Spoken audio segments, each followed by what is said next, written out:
Hello, everyone, and thanks for joining us today to reconnect with Tony Khan, who is here with us to discuss the upcoming WrestleDream pay-per-view event in Seattle on Sunday and a host full of shows leading into WrestleDream as well.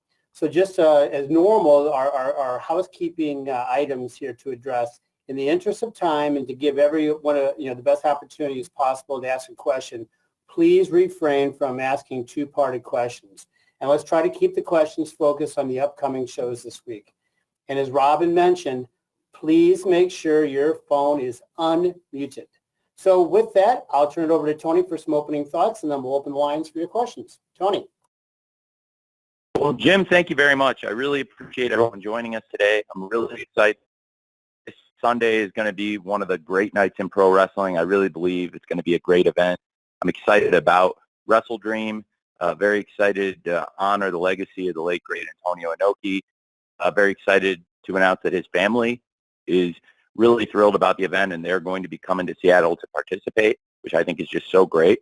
It's going to be one of the best cards we've ever put together. It's going to be a great pay-per-view. It will be the end of a chapter in AEW and the start of a new era of AEW. I'm very excited for that. And with that, we can get going with your questions. I know Jim said to refrain from two-part questions, but he never said anything about three-part or four-part questions. So I guess those are probably okay. Jim, take it away. All right, Tony. Well, I have no comeback to that.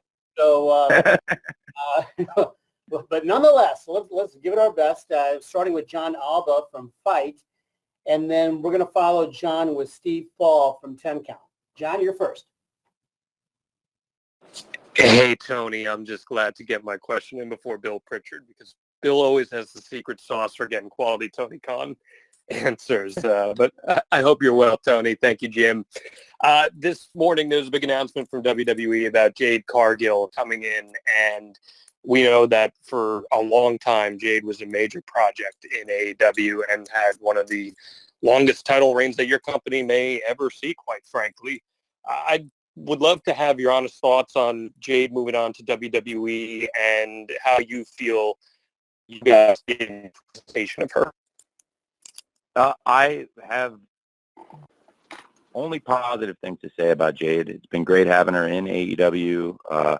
She's always welcome here. I think she's had a great run with us and has a great career, I'm sure, in front of her.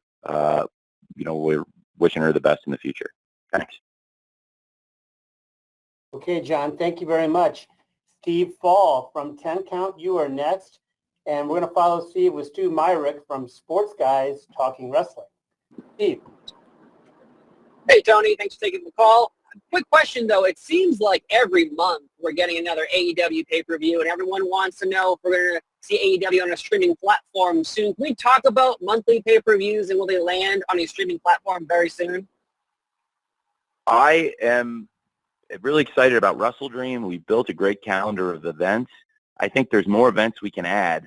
I've never said that I expect to go to pay-per-views every single month, but we've been doing several events. We came into this year with 5 great events that we had run in 2022 in Revolution, Double or Nothing, Forbidden Door, All Out, and Full Gear. And then this year, we've got all those great events, and we've added huge shows. Obviously, All In is the biggest event we've ever done on top of our traditional calendar. So it proves, I think, that there's room to grow our schedule. And now we're adding WrestleDream, and the excitement about WrestleDream really makes me happy. I was just so pumped to see how much the online wrestling community really has embraced the show, and particularly in the last week. The card is really strong.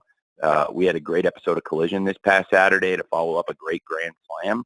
It feels like we're on the best run of major events we've ever done, which is why it's a great time to look at adding major events like this great WrestleDream show.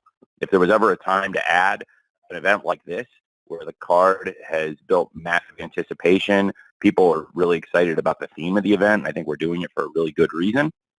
And it's following up on the best run of major events we've ever done. I really believe the last 3 pay-per-views, the last 3 pay-per-views we've done, Forbidden Door, followed by All In and All Out. I think this is the best run of 3 pay-per-views we've ever done. Then Grand Slam is one of our top events of the year. That was a huge success. I'm sure pretty much, hopefully, all of you on the call received the press release from Warner Brothers Discovery. If you didn't, let us know, and we'll try to get you on the chain for those going forward. But Warner Brothers Discovery sent out a great press release last night touting the success of AEW Dynamite Grand Slam, which was the biggest broadcast of the year. And really, really great thing there. And that's another big major event, and just feels like we're on a great run. So it's a great time to add events, and in this case, in the form of pay-per-views. I am very open to putting AEW events on a streaming platform. I think it would be a great thing. I think we're frankly close enough to the end of our media obligations here and our current deal where that sounds like a new deal to me. And it's the kind of thing that would be part of a new media rights package, and that would be great for us. So it's something I would really like to do. It's outside the scope of our current contract, which is, for our live TV events and our pay-per-view events. And we've got something really great happening. It's been the best year, in my opinion, in the history of AEW, because you've got, not only have we been able to launch new events, with All In being the biggest thing we've ever done, setting the attendance record for ticket sales, and also being up there with our top pay-per-views of all time in sales. And now with Wrestle Dream, I really think this is a chance to add another new event to the calendar. I think we can continue adding great events, but I've never said I would put them every single month. I think there's a potential for more events, and what the cadence is, whether it's monthly or, 8, 10, 11, or 12. I haven't decided the exact number yet, but I do think there's an appetite for more events. Warner Brothers Discovery is really excited about doing more events. And right now, these are living on pay-per-view, but I do think there's great potential for all of our events to live on a streaming service. And right now, I mean, the top choice for that to me would be Max. I think it's an amazing platform, and we're working with Warner Brothers Discovery now, and I think there is great mutual interest in it. But like with all media deals where there's mutual interest, there's a lot of work that would need to go into it to figure out how that would pay everybody, because I have no interest in doing like a tryout. At this point, we've been doing this for 3.5 years. I'm not going to do a 6-month, 9-month tryout on streaming. I don't think that makes any sense for any of us. So, I think we built it to the point where there's a really, really big fan base for our major events. As we've shown this year, it's bigger than ever worldwide. And I think Wrestle Dream is a huge pay-per-view event, and it doesn't necessarily signify the beginning of a monthly pay-per-view calendar, but it is a new event that we've never done, and it's something very special. And I'm just really excited to be here to talk about it today, because I really believe in what we're doing with Wrestle Dream this Sunday, that it's going to be an amazing event, and I'm very proud that we're honoring one of the people who made AEW possible, who does not get enough credit in the world of pro wrestling, who doesn't get talked about enough, despite being one of the greatest promoters, and I think pretty much unanimously recognized as one of the all-time great wrestling minds and promoters in Mr. Antonio Inoki. And I'm thrilled that his family wants to participate in the event and help us honor a great legend. So very excited about the event. Thanks, Steve. Thank you, Steve. Stu Myrick from Sports Guys Talking Wrestling is next. He will be followed by Sean Ross Sapp from Fightful. Stu. Tony, thanks for the time. There were reports that Adam Cole may have sustained a leg injury last week during Grand Slam. Can you speak to that and his status regarding the Ring of Honor tag title match with him and MJF against Aussie Open? Well, I think it's you might be mistaken, Stu. Aussie Open, they wrestled. That's who they beat for the belt in England. They've got a match against the Righteous this weekend. The match against Aussie Open, I can comment on. It was great, and it was part of the greatest event we've ever done. But that was obviously back in August.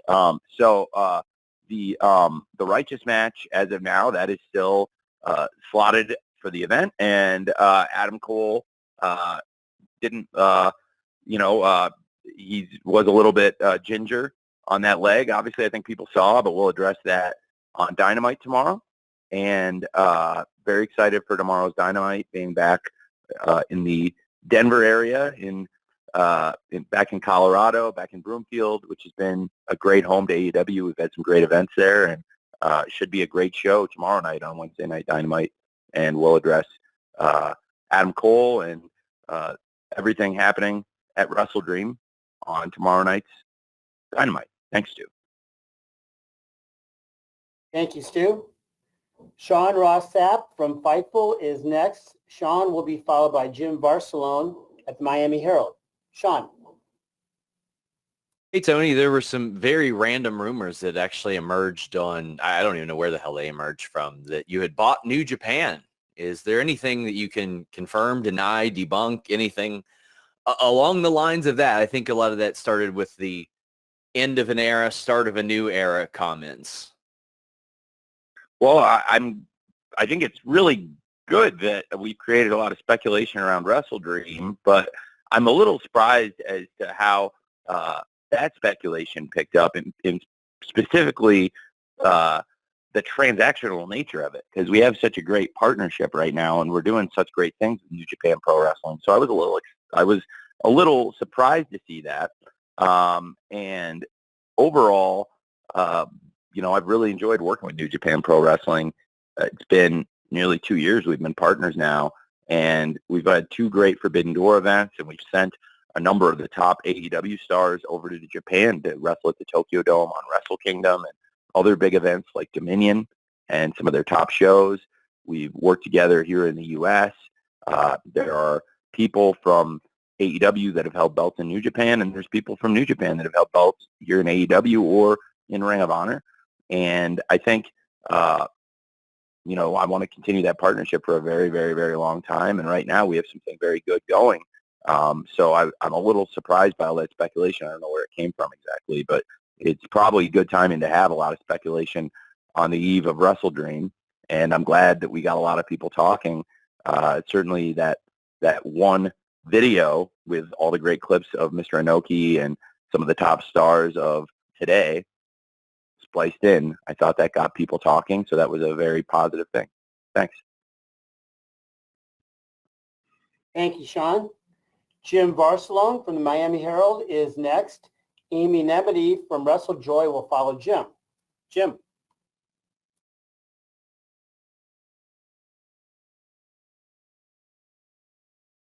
Jim, you need to unmute your line.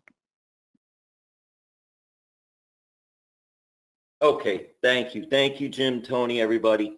I'm curious with Wrestle Dream and the location. It's in Seattle. I'm just curious, were there thoughts of even holding this in Japan with the great Antonio Inoki, his legacy and all there, or in the future maybe even hold it in Japan, or no, wanted to make this in America? I thought this was a great event for the American fans to pay their tribute to Antonio Inoki. When I was a kid, I wore out a shirt. Basically, I had 3 shirts when I was 13 years old that I was in a rotation pretty much. I had a Taz shirt, a Darth Vader shirt, and a Wrestling Peace Festival shirt. And I wore that Peace Festival shirt celebrating Antonio Inoki's event in Los Angeles all the time. It was a white shirt, and it had the card on the back, and I wore it so much. And it was a really cool thing to have wrestlers from companies all over the world coming together, and WCW was a big part of it at the time. And I think they were instrumental in making that event possible and having a lot of the top stars that were on the billing. And it just seemed to me now, the wrestling world has changed, but there are players that have come into the space, and there are some of the same players that existed 25, 30 years ago. And I just thought, now that Mr. Inoki's passed away, in particular October 1st, because this is the 1-year anniversary of his passing, I thought it would be something really special. I remember I was in a hotel room working on AEW on the road when I heard that Antonio Inoki had passed away, and I filed the date away. And I thought it would be really a great thing in October 1st to look for a venue, and Seattle is really ideal because there are wrestlers coming from Japan, and that's relatively, compared to a lot of the places we could have held the event in North America, that's probably a shorter flight for them than other places. So I think there's positive things about it there. So Seattle seemed like a perfect venue in America to celebrate a wrestling promoter who, most of the business he did was in Japan, but he conducted business worldwide, and he did a ton of business in America. And he's also one of the reasons that strong style pro wrestling, junior heavyweights, and a lot of the great international pro wrestlers we saw on American television when a lot of us were kids. He's the one who brought them here. And so I thought it was very fitting to celebrate the event in America as part of the AEW schedule and build something that I think can be an annual event and hopefully celebrate him every year because Inoki really deserves that. Thank you. Thanks, Jim. Amy Nemedy from WrestleJoy comes next, followed by Bill Pritchard from WrestleZone. Amy. Hi, Tony. I wanted to talk a bit about Bryan Danielson and Zack Sabre Jr., two of the best technical wrestlers in the world. This is a match that puts the Dream in Wrestle Dream. So they haven't faced each other, though, in nearly 15 years. Bryan beat Zack back in 2008, and Zack returned the favor later in 2009. Zack Sabre Jr. has dubbed this match, quote unquote, Submissions in Seattle, and vows to, quote, end Bryan's career in his pursuit of truly becoming the best technical wrestler in the world. Can you talk about the stakes of this match as well as the significance of seeing the likes of Bryan Danielson and Zack Sabre Jr. face each other in such a high-profile match at Wrestle Dream? Thank you. Yes, thank you. Well, I'm very excited for the match. Submissions in Seattle. That's a hell of a name for this event and a hell of a name for this big match. It is definitely, in my opinion, a dream match. There was tons of anticipation. There was worldwide buzz around last year's Forbidden Door, and one of the matches we were planning to have at the event was Bryan Danielson versus Zack Sabre Jr., and there was a lot of people clamoring for that match. As you said, they had not wrestled in well over a decade, and it's amazing how far both of them have come since then. I mean, both of them have just not only in their careers, certainly they've accomplished a lot, but also physically, they've really built their bodies up. These are different wrestlers than they were when they wrestled 15 years ago. And Bryan Danielson, one of the biggest stars on the entire planet, one of the most recognizable pro wrestlers in the world. I think Bryan Danielson, certainly one of the most important people in AEW, and then he's facing off against Zack Sabre Jr., certainly one of the most important people in New Japan Pro Wrestling. And they both possess a mastery of grappling. They both have, I think they both have got probably the most complete skill sets of any technical wrestler. And I think the fans would agree with that. And that's why when the fans have voted for the best technical wrestler, it's almost always going to be Bryan Danielson or Zack Sabre Jr. for the last 15 years, I would say. And it's a dream come true to have that match on pay-per-view. It was something I wanted to be able to present at the original Forbidden Door, and Bryan got a concussion in the original Anarchy in the Arena in Vegas and was not able to participate on the inaugural Forbidden Door. That's one of the reasons it meant so much to have that match, that great main event with Bryan and Okada this year, which was, doing something special at Forbidden Door. But there was another match from the original Forbidden Door that I'd really, really been clamoring for, wanting to have, and that was Danielson versus Sabre. I think it's going to be great, and I love the name that Zach gave it, Submissions in Seattle, for this Sunday. That's great. Thank you. Thanks, Amy. Bill Pritchard from the WrestleZone, you're next. John Powell from Slam Wrestling will follow Bill. You're up, Bill. Hey, Tony, how are you? I'm good, Bill. Thanks, man. So I wanted to go back to the end of an era comment and the buying a promotion rumor. I know that was probably the most prominent one, but would you go as far as saying you are not doing that? You would deny that that is credible, or maybe care to eliminate any of the other rumors or clarify like what you actually meant by those comments? I definitely have no intention of clarifying what I meant by those comments. I want people to order the pay-per-view, but I definitely also never speculated that. I think the internet kind of ran away with the speculation based on I don't know what. Honestly, I'd love for somebody to go back and look who the first person to say that was, and and track back where the speculation came from, because certainly I don't know if that particular aspect of it is very credible.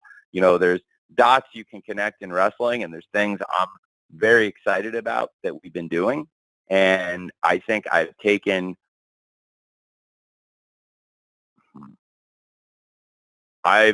made bold proclamations before, and I felt that I've been proven right by them. I think we've come a really long way.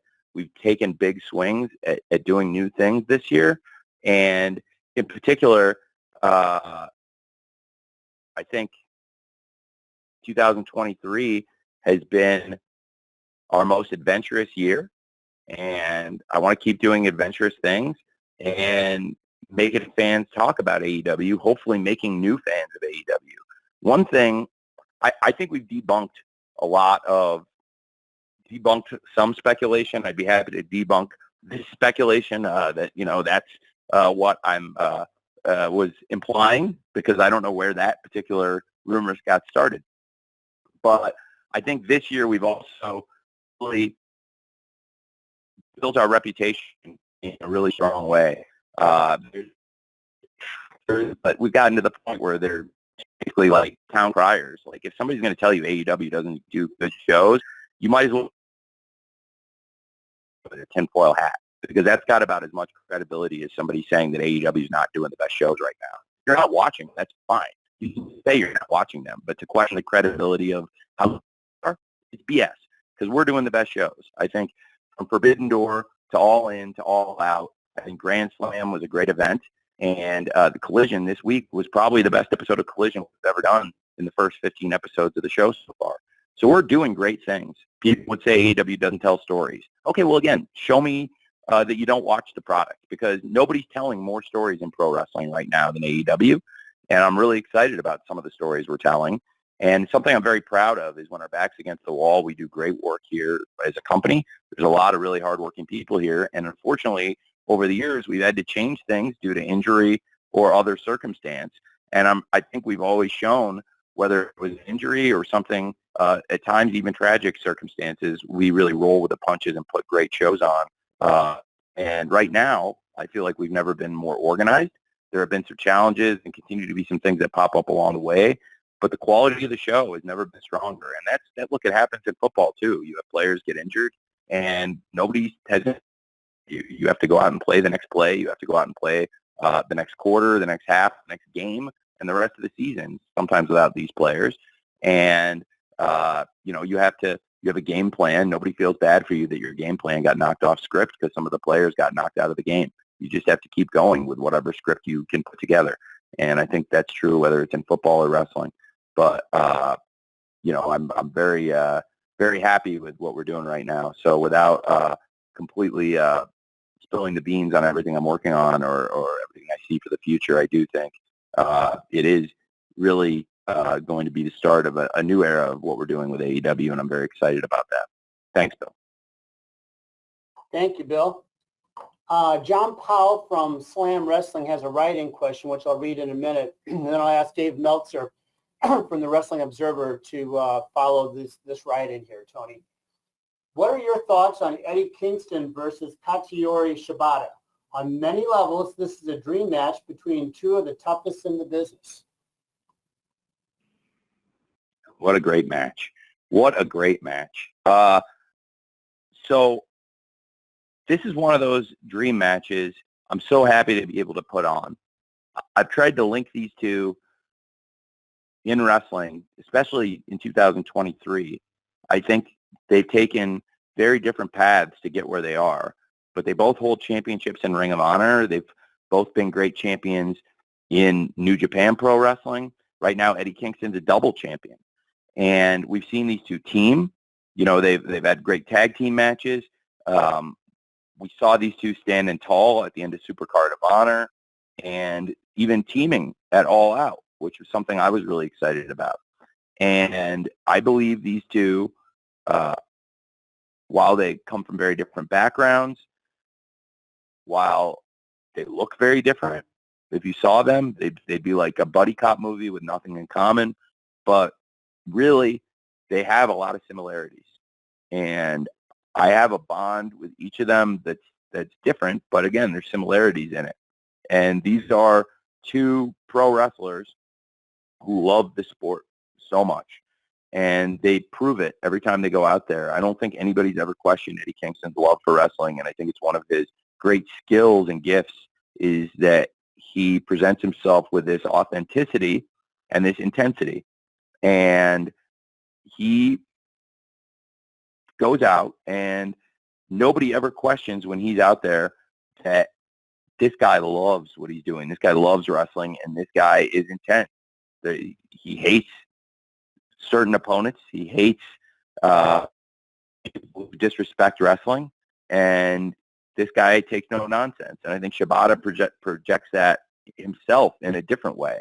But it's not as verbal, but it is just as impactful. And I think Shibata's presence in pro wrestling shows how much he loves wrestling. And one of my favorite quotes ever in the sport was when we had the press conference earlier this year, and he said, you know, I'm not out here wrestling to die. I'm here wrestling to live. I feel alive doing this. And in particular, in recent months, more so than ever, he feels more connected to his craft, to the sport, to the fans than he ever has. I think it means a lot to Shibata to come to America and do top tier American wrestling, to be in these venues, to be fighting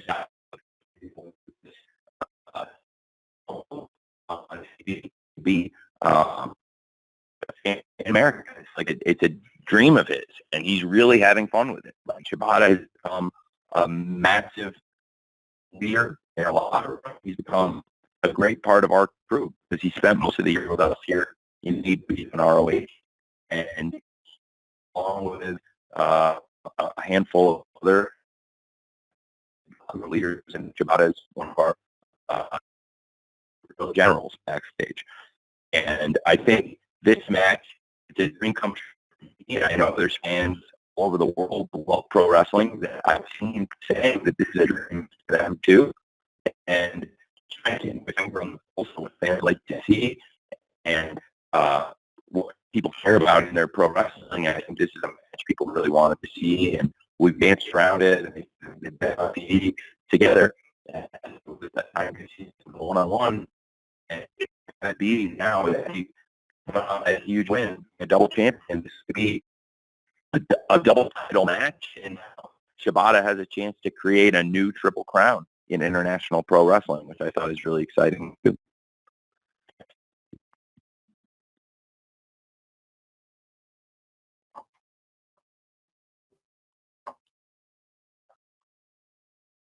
Jim, you got the next one?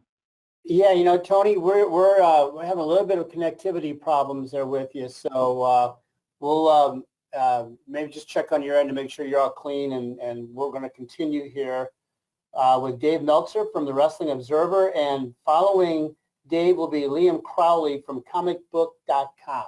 Let's give it a shot. Dave? Tony, how you doing? I'm great, Dave. Thanks. I really appreciate it. Hope you're doing well too. Yeah, thanks. I was just going to ask you, I mean, one of the big questions and one of the big rumors going around has to do with the ownership of the company and WBD. And is there any negotiations going on or anything to, do they own a minority piece, or is there any negotiations going on in that direction? Well, it's something we talked about a lot. There's been a lot of conversations about that. And it's, you know, it's always been something I've been open to. And, you know, between Warner Brothers Discovery and myself, a lot of the financial and structural details of our partnership we've been able to keep between us. But there are things I've always said to be true, that I own 100% of the voting stock in this company, and that I have 100% of the decision-making power in the company.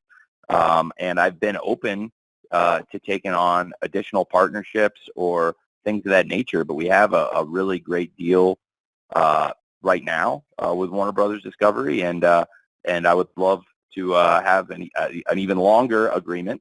And as for them and their stake in the business, I mean, that is something that would be between us. But I would also be open to that, to Warner Brothers in a future deal, having a piece or a bigger piece potentially. But I would always want to maintain 100% voting control as I have now, and want to maintain, the supermajority of stock, which I have now.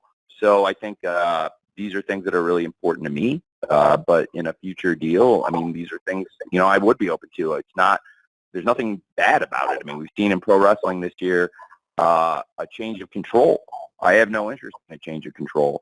Would I be interested in taking on additional investment? Yeah, potentially, but it would have to be at the right numbers, and it would have to make sense for us based on how much our business has grown this year. But as for a change of control or giving up any of the voting stock, no, I have no interest in that. Okay. And okay, thank you very much. Was that a part? Is that a two-parter, Dave? Oh, well, I mean, I know. I mean, the only other question I had was regarding Wardlow. If there's anything new on his front. Sure, that's a fair question. Well, Wardlow is a great star for us. I think he's been one of the greatest TNT champions we've had. He's been a great star, and I'm very big fan of Wardlow, and I think that he will surely be back on AEW TV when the time is right. And he's still very much a part of what we're doing here. Thank Thanks you, for Dave. Liam Crowley from comicbook.com is next, followed by Samantha Shipman from the Daily DDT. Liam. Hey, Tony, thanks for the time today. You had a really great response around this time last year where everything that transpired with All Out and what you learned as a backstage leader leading a wrestling promotion after such a tumultuous event and coming out stronger as a result. AEW currently at the end of this month looks a lot different than it did at the beginning of September, and I would say stronger so. What are some lessons that you feel like you've learned from a leadership perspective through everything that's transpired over the summer with both your tremendous successes with All In and some of the other low points during the summer? Well, it's been a great summer for us. I think, I'm really very excited about everything we've done. It's a challenge running a wrestling company. I mean, look, it's a lot easier on paper than it is in real life. And it's really fun, and it's a dream come true for me, but it's also around the clock work. And I love it's so great working in pro wrestling. It's really what I've always wanted to do, and to get into the business and connect with so many great people. You're right. The company does look very different than it did, say, a year ago or 2 years ago, and I think it's a good thing. Just as sports teams change season to season, you try to find their footing and then find that team that comes together and has that perfect season or that great season. It feels like one of those really great, memorable seasons for us right now. And there have been a lot of changes, but everybody who's working on the shows right now is doing a great job. It's been a great week for us. In particular, to have Grand Slam be the biggest audience we've reached all year and do the biggest number in the demo we've done in over a year, and outperform last year's Grand Slam despite, frankly, there's not as many people with cable subscriptions as there were when we did Grand Slam last year, particularly in the 18 to 49 demo, but we actually had more viewers this year. I think that's great progress. And it was also a great event.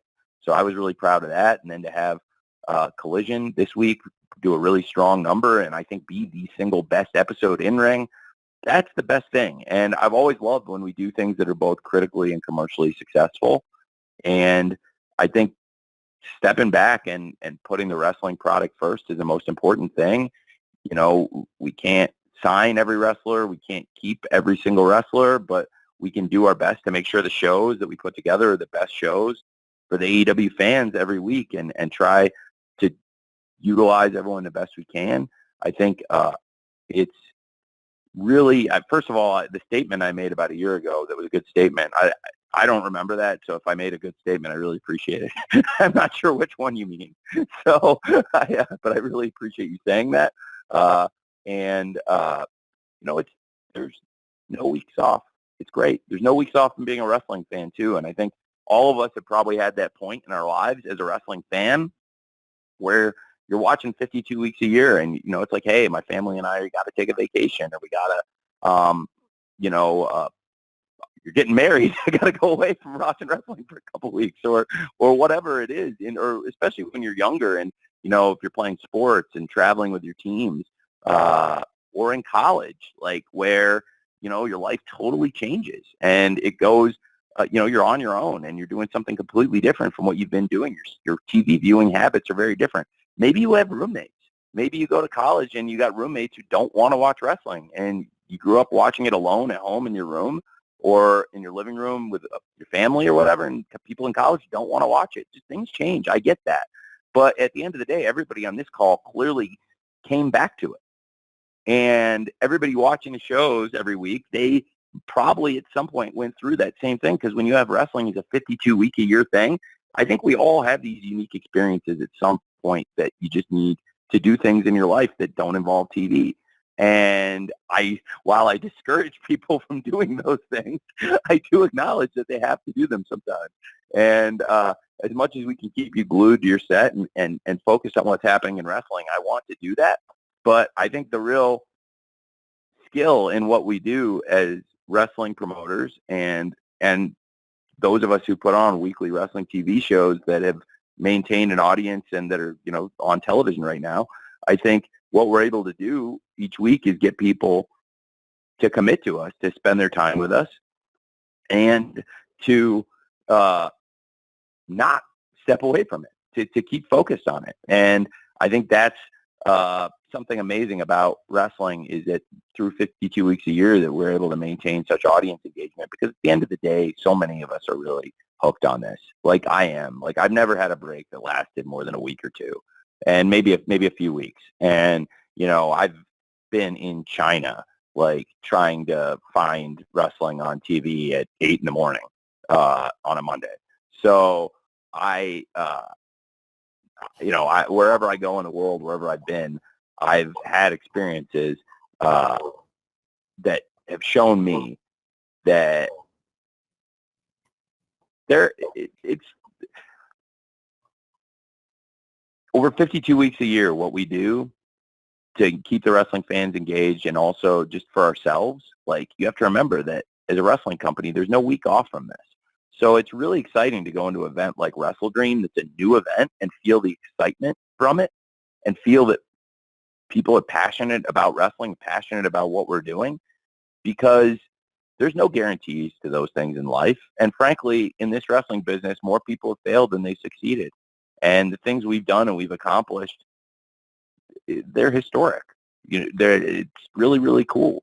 And it's because of the fans that they stick with us 52 weeks a year. I really appreciate it. If somebody, whether it's every week or most weeks or as much as possible, however much you watch the show, however much you buy tickets or come, I really, really appreciate it. I don't know how to articulate it any better than that. That's why I always try to come out and say thank you to the live fans at the shows, or thank the fans online for watching it. That's heartfelt. I really mean it.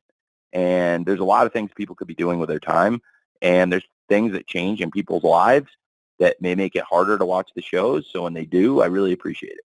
So I guess that's probably the biggest thing is, look, there's like no weeks off for us from this. Some of the people might get a week off here and there, but, for me, there's no weeks off from this. And for a lot of the people, there aren't. And I think that's awesome. I love it. I wouldn't want it any other way, because that's what wrestling is. Thank you. Well said, Tony. Thank you, Liam. Samantha Shipman from the Daily DDT is next. And we're going to follow Samantha with a write-in question from Ella J. from A Wrestling Gal. Samantha. Hi, Tony. Hi, Samantha. I have a question for you. So we saw last week with Grand Slam, Eddie Kingston and the Elite both winning ROH titles, and then we've seen in Better Than You, Baby also winning titles. Can we expect to see them more on ROH programming? And is there going to be any clear brand separation between the two companies, as you had previously mentioned? Or is it kind of going to be what we've been seeing, where there's with wrestlers going back and forth between the two? Well, it's a great question. I think right now Ring of Honor's got an incredibly strong lineup of champions. I think we had one going into Grand Slam, and now it's still very true, but certainly even more added star power now with the Hung Bucks as six-man champs with Hangman Page and the Young Bucks. And they had been the six-man champs of ROH in the past. I think it's amazing that they hold those belts again. That's three of the top stars in wrestling, and it's great for ROH. I mean, when you look at the roster of champions in ROH right now and compare it to a few years ago, there's no question ROH is, in my opinion, the strongest it's ever been, and certainly it's night and day from where it was, say, 3-4 years ago. And as for the ROH shows, I really enjoy them. I think we've had some really great wrestling. There's really fun things happening on the shows week to week. If you don't have a subscription to watch ROH.com, there's weekly shows on there that we put on Thursdays. It's really fun wrestling TV. We're having a great time with it, and you are going to see more of those top stars now that they've won titles competing on that show. So yes, you will see that. And also there's great things with people who have held titles for a while now on the show. I mean, you know, Shibata has wrestled many times on the show, just had a great match with Nick Wayne last week. Shibata, one of the greatest champions in all of wrestling, in my opinion, wrestling's greatest champion is Shibata. And then to have Athena, who is, in my opinion, doing some of the best work in wrestling today, and the Athena Billy Starks pairing, we're having a lot of fun with that. I really enjoy working with the both of them. Athena is a great veteran. Billy is very young, but is wise beyond her years, and they have great chemistry, and we're having a lot of fun with that story. And just a lot of really exciting things happening in ROH, and certainly now that we've leveled up in some ways from when we began. But I think, you know, we've consistently had great champions recently in ROH. And I have, you know, with Eddie Kingston winning the title, with Adam Page, Hangman, and the Young Bucks winning the six-man belt, I have to talk about the great champions that held those titles. Claudio Castagnoli is one of the best wrestlers in the world, and him coming in and taking that ROH world title, he's defended it on the ROH TV and pay-per-views, defended it on AEW.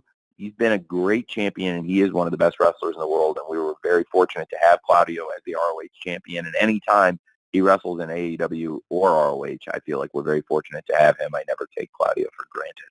And also, I have to talk about the ROH six-man tag team champions, Mogul Embassy, with Brian Cage and the Gates of Agony. They're the longest reigning six-man champs of all time. They were dominant. They wrestled on the ROH TV pay-per-views, defended the titles on all different shows, and I really thought they came so far. I mean, the Gates of Agony, like when we first put them together, they'd never teamed.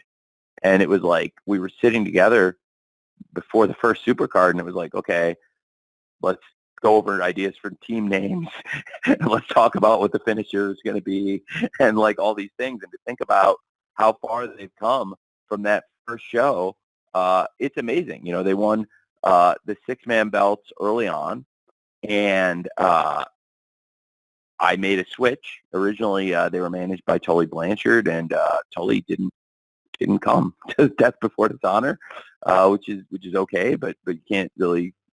That would be the end of our run together. But you know, I wish him the best. But it also created a great opportunity, and Prince Nana has seized that opportunity. And I'm very excited about Prince Nana's career in wrestling. He was a great manager of Brian Cage and the Gates of Agony. He still is a great manager for them, but I think they've been great champions. He's a great championship manager, and he can manage them as champions in the future, or Swerve Strickland. That's a great group. And, you know, we talked about Hangman. I think it adds a little bit more fuel to the fire for Hangman versus Swerve this weekend. Swerve's guys, they were the longest reigning six-man champs ever in ROH. And I felt like Brian Cage and the Gates of Agony had become synonymous with those belts, truly, and had made so many great defenses, had so many great matches. And now Hangman and the Young Bucks taking those belts away from Brian Cage and the Gates of Agony, I think that's more fuel to the fire for this Sunday, Swerve versus Hangman on pay-per-view at WrestleDream. Thank you. Thank you very much, Samantha. Tony, I've got a write-in question here from Ella J. I'm going to read in a second. Then I'm going to ask Dominic D'Angelo from Inside the Ropes to be ready after Tony answers Ella, who asks, Julia Hart has evolved tremendously since arriving to AEW. What are your thoughts on her evolution and now positioning herself as a challenger to the TBS Championship? Well, it's really exciting. I think Julia is somebody that's been with us since Daly's Place. It's crazy to think about how young Julia is, that she's another wrestler that's been with us since she was a teenager. And it's amazing how many great stars for AEW developed out of that Daly's Place era. It's something to think about. We found something that really worked very well there for us. And in the back of my mind, Daly's Place is always there. It's a great venue, and it's worked tremendously well for us. We've shown that we can create a great developmental system out of there and produce great talent and help people that have all the potential in the world to realize that potential in AEW. And we've seen that from top stars like the Acclaimed, I think, are really an amazing example of that. Powerhouse Hobbs and Julia Hart are great examples of people that were with us in really wrestling on AEW Dark and wrestling on the different shows through the pandemic, and then came out so much better than they came in terms of their development. And Julia Hart in particular has just been on fire, and she's just such a pleasure to work with. Julia Hart works really hard. She always shows up. She has great ideas. She's very, very gifted athlete, and it's amazing how far it has come, because I remember when we started working with Julia Hart as a teenager, and it was her idea. She said, I'd be a great cheerleader for the Varsity Blondes, and I thought, okay, that could be cool. And she went out and did a great job with it, and she worked really hard at it. And then when this presented itself organically, this opportunity for her to go with the House of Black, she ran with it, and she has done so much, and I've tried to put her in prominent, strong positions. It's been a really long time since anybody beat Julia in a wrestling match. Julia has gone about a year and a half undefeated, and through these matches, I think 26 now, she's dominated her competition. She's got a big match tomorrow night on Dynamite, and if she makes it through that in one piece, she's challenging for the TBS title this weekend against Chris Statlander. And Chris Statlander is actually the last person to beat Julia Hart in a match, which is crazy to think. But Julia has been on this crazy run for so long. And look at the video of the last time Julia lost the match to Statlander. And Julia was in the middle of a major transition in her persona. She was still the cheerleader, but she was wearing the eye patch. And it was the start of the next phase of Julia's career. And what she's become is a top star. And it's really exciting to see. I love working with Julia. And I think she is somebody that could be a great TBS champion. And she's facing somebody that has also really developed in AEW since the company started and grown into her spot. I think it's a great match for Wrestle Dream, Statlander versus Julia Hart. And I'm very excited for that one on Sunday in Seattle. Thank you. Thank you, Ella. Dominic D'Angelo from Inside the Ropes, you're next. He will be followed by Mark Hoke from the Mark Hoke Show, 101.5 KDON FM.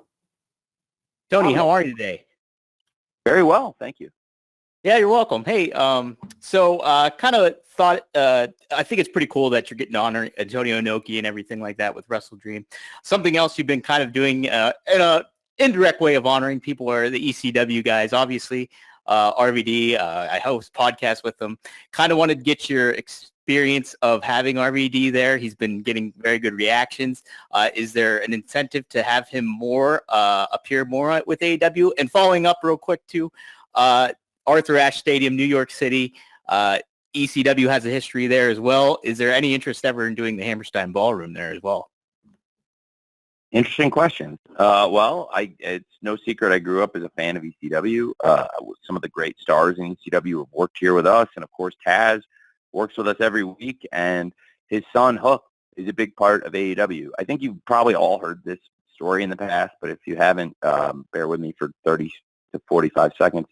My dad was backstage at the first ever Grand Slam show 2 years ago, just over 2 years ago, and he went up to Hook and he said, "Your dad's a really tough guy. Like, I took my son to ECW when I was a kid, and to see what those guys went through, your dad's got to be a really tough guy. You got to be proud of your dad."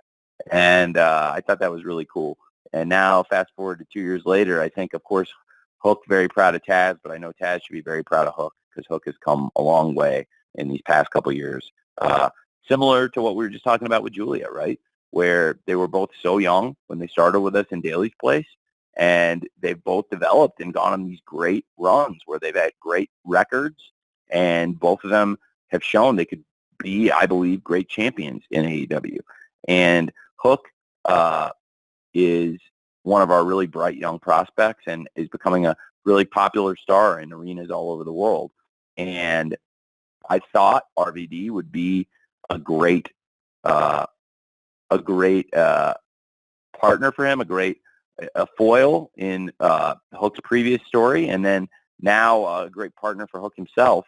And they had a really fun match. The Collision episode did a great rating. It's one of a really great rating success stories on Collision, going against some of the toughest competition you're ever going to see.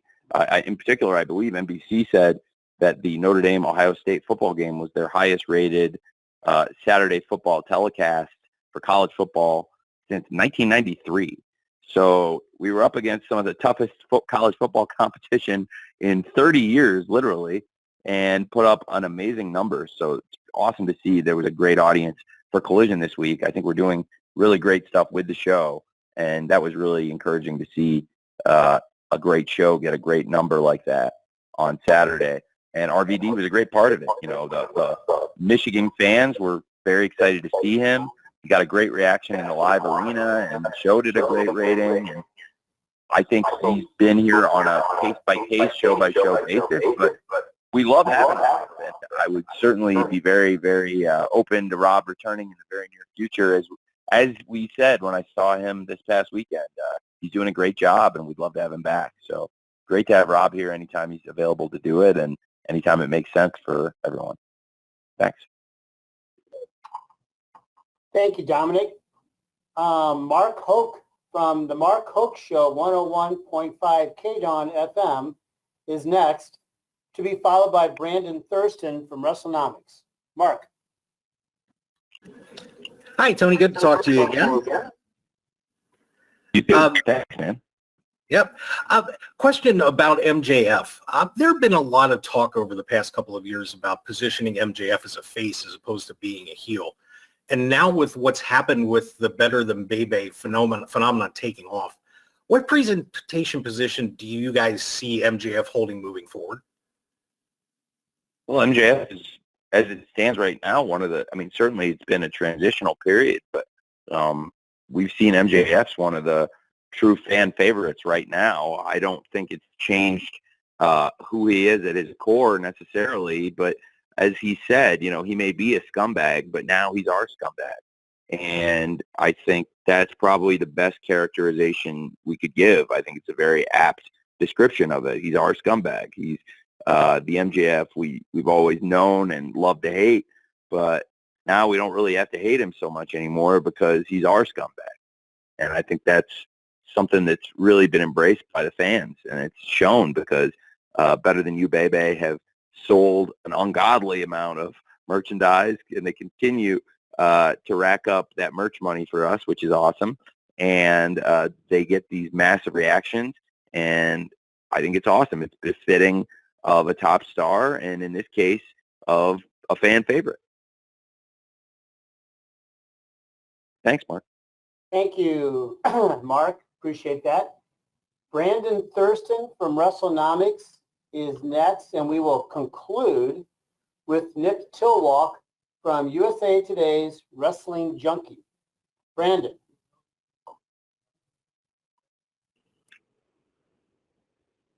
Hey, Brandon. Brandon, you need to unmute your line. Hi, Tony. Thanks for the time. Hey, Brandon, my pleasure. With the news that Fox is not renewing SmackDown, do you see Fox as a potential bidder for AEW rights?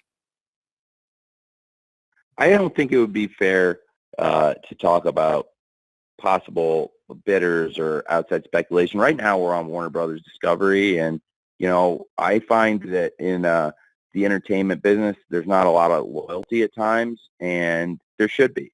And this is a family business. We're not a public company. I'm not, even if I get punched in the face with circumstances, it doesn't mean that I'm going to take it out on the staff by cutting 100 staff or laying off 30 wrestlers.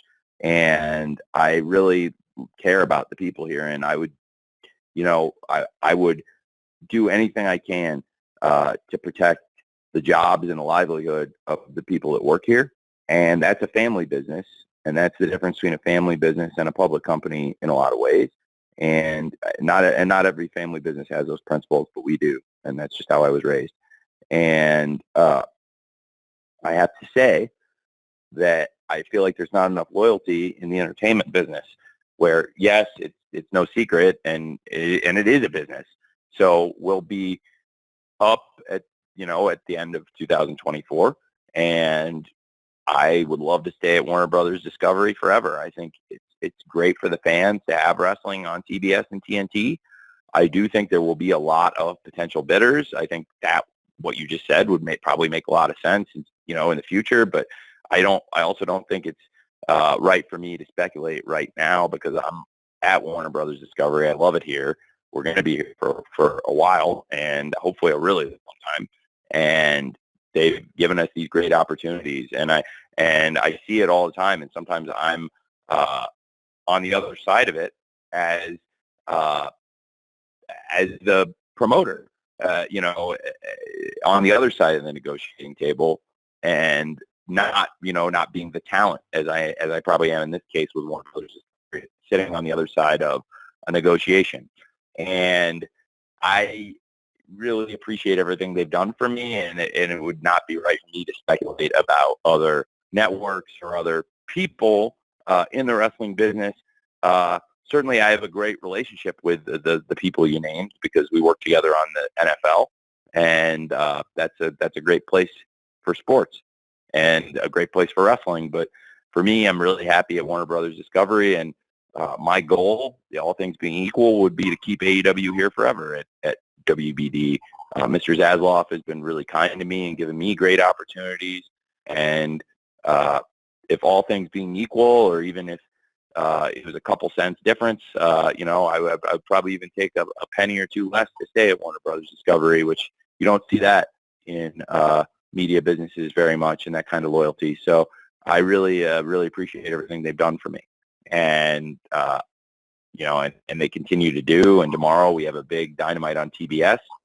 We're coming off our best performance of the year. They were very kind to send out a press release highlighting how well Grand Slam performed last week, touting that it was the most watched episode of the year. And I really appreciated that. And I think if we can do things to make them proud, then they're going to stand behind us, and we'll get the kind of offer that will surely make us, I think, the kind of offer that surely would be befitting of the kind of great performances we've had. And I'm just very happy at WBD right now, and I cannot say enough good stuff about Mr. Zasloff and the opportunities he's given us, especially since we launched Collision. And I think the company is really stronger than ever since we launched Collision, because if you look, I think it's allowed us to tell more stories. We have, in my opinion, the best roster in pro wrestling. I think we have great talent. There's a lot of great wrestlers in the world, and not all the great wrestlers are in AEW, but I think we have more of the greats than anyone else does, in my personal opinion. And it's hard to feature all the great stars and develop the young stars for the future and tell all the stories you want to tell in 3 hours of television. And when you have 9 or 10 matches on a big pay-per-view, and when you're doing the best pay-per-views in wrestling and you want to build the matches up, it's hard to do that in 3 hours. I did the best I could for a really long time, and I was at a point personally where I was getting really frustrated having to try and do it all in 3 hours. So the timing of Mr. Zasloff coming in and saying, hey, why don't we give you another 2 hours? Let's put a deal together for Saturday nights, 8 p.m., and you come up with a creative plan of what you want it to be, and that plan is Collision. And whether it's the elements that I've tried to add to spice it up, like some different presentation versus Dynamite, or buying the rights to Saturday Night's All Right for Fighting, licensing those from Elton John and his great group. I think we've tried to do things to show that we really appreciate this opportunity, and I'm going to take it really seriously. If you're going to give us another 2 hours, we'll do everything we can to make it a great show and make it not a copy of Dynamite, very different from Dynamite, but also just as strong of an event every week, and where we'll have now 5 hours of television and 2 real 2-hour flagship shows to put out there for licensing deals going forward for worldwide distribution. And I think none of that would have been possible without Warner Brothers Discovery. And what it's afforded us now is the ability, with 5 hours of television, to do more great matches on TV every week, build more stories. Since the launch of Collision, it's been, in my opinion, the best AEW ever. I don't think we've ever had as good of a streak of pay-per-views as the one we're on since Collision launched, which is Forbidden Door, All In, and All Out. And if we keep doing these great events, the momentum's only going to continue to build. And I really am very appreciative for the launch of Collision. Now we're going into Wrestle Dream, and I think it wouldn't have been possible, in this past month, to build Wrestle Dream up and make it feel like such a major event without Collision. I think Collision's been a huge part of that. And this week, again, this Saturday was a great show, and I think built more anticipation to Wrestle Dream coming up this Sunday. And I think the launch of Collision has made us a stronger, better company than we've ever been. So, again, I'm just really grateful to WBD for all the opportunities, and I just want to put them over right now, because I think rather than talk about other people, other companies that are out there, other media companies, that's pretty ungrateful for me to do, given everything they've done for me. Thank you. Thanks, Tony. Tony, we mentioned that Nick Tillwalk from USA Today's Wrestling Junkie would conclude. Do we have time to take care of Nick here? Tony, you there? Yeah. Yeah, you're cutting out there, but let's try to get a quick question and a quick answer in from Nick Tillwalk from USA Today's Wrestling Junkie. Nick? Yeah. Hey, Tony. Thank you for taking the time for this. The Righteous is obviously a talented tag team with some great presentation, but I think they might not be as familiar to fans who haven't been watching Ring of Honor. What have you seen from them as a team that gives you the comfort level to put them on such a high-profile show against 2 of the top stars in AEW? I have been really impressed with them since they came into ROH, and that's why I've tried to feature them more recently in AEW. I think it would be either company. They have experience in history with ROH, which is why I thought this in particular could be a good way to bring them back into the fold. But then they've done so well on the ROH events that it led to us utilizing them at times in AEW. And in recent weeks, we've been featuring them more regularly. They've had some matches, been involved on Rampage, been involved on Collision, had a really strong match with the Hardys and a dominant win. And in addition to their wrestling, I think they've got a lot of charisma. Their interviews, their videos are pretty captivating. And we've had them involved a couple weeks in Collision, and people have really responded to their promos, to their match, and I think having them as a part of Wrestle Dream, it makes a lot of sense. It's we're bringing in stars from different companies, different promotions all over the world, and MJF and Adam Cole, the ROH Tag Team Champions, looking to defend against one of the top teams in ROH.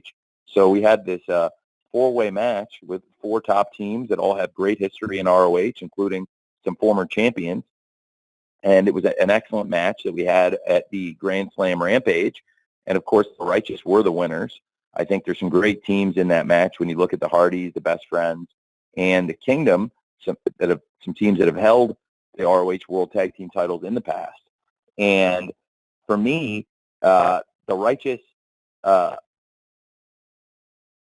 they have exactly what we're looking for in new stars, in that they have a unique quality that differentiates them from other stars in AEW, and I can see a place for them on the roster because of their charisma, their wrestling ability, and their history. And so I think, them against MJF and Adam Cole, it's a great fit, and we have a really strong card top to bottom for Wrestle Dream, and I think I'm excited to have the Righteous as part of the show.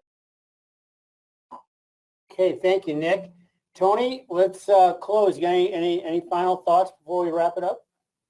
I have a lot of thoughts. Thank you, Jim. I'm really grateful to all of you being here today to talk about Wrestle Dream and AEW. We've got a great show coming up tomorrow night in Denver, Wednesday Night Dynamite, technically in Broomfield, but right outside Denver. And then we're heading up to Seattle for Wrestle Dream. It's a really important week for the company. None of this would be possible without all of you. And I know I say it pretty much every call, but I mean it, and it's important. I'm really grateful to all of you sitting through this and transcribing it, asking questions, and covering AEW because, none of what we've done would have been possible without you. When we started AEW, as many of you recall, because a lot of you were around, there was no TV. We were really reliant on you and your coverage and the online wrestling community to disseminate word about AEW and to help us create the buzz. And I'm very, very appreciative of you all. I try to follow your commentary and your thoughts, and it feels as if the spirit around AEW, it feels as if the vibe around AEW is incredibly positive right now. It feels like we've done a great streak of shows for you all, and that makes me really happy because before I was a wrestling promoter, I was a wrestling fan, and I read your coverage. A lot of you, the people ask me questions today, were the people I turned to learn about wrestling. And when we do shows that you think are good, that makes me really proud. And, I'm doing my best for the fans, and that includes all of you. And I've said it multiple times today, but I feel like we're on our best run since Collision started. The pay-per-views have gotten better, and I believe better than ever. And what we're doing this Sunday is really important. I think a lot of you on the call are historians of wrestling, and if it was another wrestling promoter, I suspect you would be questioning my motivations. Why is he doing this? Is this a cash grab? Trying, things like that. But not one person has said that to me or really indicated that to me, which I take a lot of pride in because, look, people are very skeptical these days, and they should be. I think there's a lot of things to be skeptical about in the world, but this is not one of them. And we've had no skepticism, and I think that speaks to how pure our love of wrestling is, and the fact that I think people really see that this is a good thing we're doing to honor Antonio Inoki with a great wrestling card. And sure, I'm running a wrestling show for profit here, but I also think in doing so, we're honoring a great legend and doing something that will mean a lot to a lot of people. I also expect it to be one of our best wrestling shows. So I hope to see many of you in Seattle, maybe at the Scrum afterwards. If I don't see you in person, hopefully we'll see you either in Los Angeles at Full Gear or somewhere on the road. But just can't thank you enough for participating in this call and the kind words recently about what we're doing with AEW. And hopefully we'll catch you all soon. Jim, thank you for moderating this, and I really appreciate you holding this thing together, and look forward to seeing you two soon. And thanks, everybody. Hope you all have a great day. Yeah, thank you, Tony. And just to echo, thanks to everybody here. We are at the end of our time, so we're going to be distributing the audio recording here to everyone shortly. As always, 1,000 thanks for being a part of today's call, and just everything that Tony said, we say. So we're looking forward to seeing you in Seattle this weekend and joining us throughout the entire week for a great week of AEW programming. And hope to see you in Seattle, and best wishes to everybody. Best to you. Bye-bye.